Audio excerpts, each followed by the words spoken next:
नमस्ते नमस्ते नमस्ते। आप सभी का स्वागत है एक और न्यू वीडियो में। यह video the theory of everything का सेकंड पार्ट है। तो यदि आपने फर्स्ट पार्ट नहीं देखा है तो पहले आप वह पार्ट देखिए, क्योंकि उसके बिना आपको यह पार्ट समझने में दिक्कत का सामना करना पड़ सकता है। और यदि आप फर्स्ट पार्ट देख चुके हैं तो फिर देर किस बात की है, शुरू करते हैं सेकंड पार्ट को।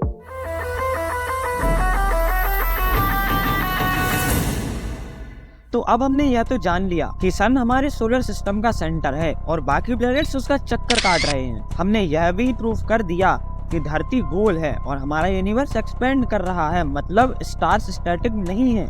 पर अब सवाल यह आता है कि हमारे इस यूनिवर्स का जन्म क्यों, कैसे और किससे हुआ। तो सबसे पहले सेंट अगस्टिन, जो कि एक फिलोसोफर थे, उन्होंने अपनी एक book the city of God में यह बताने का प्रयास किया कि हमारे इस ब्रह्मांड की रचना कुछ समय पहले ही हुई है। यदि ऐसा नहीं होता तो हम आज जितनी तरक्की किए हैं उससे कई अधिक तरक्की कर चुके होते। पर एरिस्टोटल और कई ग्रीक फिलोसोफर्स ने अगस्टिन के इस आइडिया को गंगा जी में बहा दिया, क्योंकि उन्होंने अगस्टिन के पहले ही यह मान लिया कि हम जितनी भी ग्रोथ, जितनी भी प्रोग्रेस करते हैं वह किसी रहस्यमयी कारण के चलते हमें वहीं लाकर खड़ा कर देती है जहां से हमने प्रोग्रेस स्टार्ट की थी। पर भैया सवाल तो अभी भी आईसीयू में जिंदगी और मौत के बीच खेल खेल रहा है।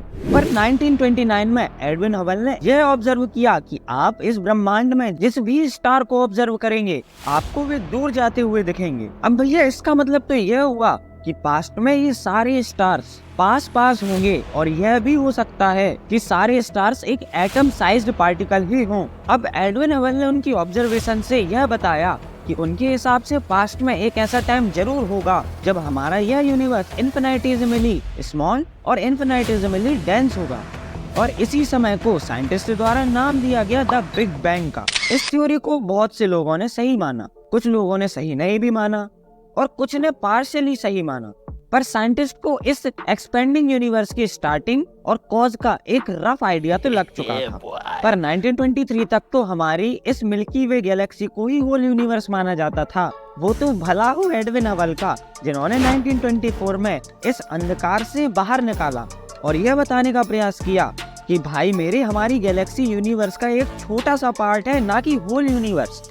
अब जनता सिर्फ कह देने मात्र से मानने वाली पार्टी तो थी नहीं, तो अब हबल को अब इन अदर गैलेक्सीज का हमारे गैलेक्सी से डिस्टेंस नापना था, और इस काम के लिए एडविन हबल ने ल्यूमिनोसिटी का सहारा लिया।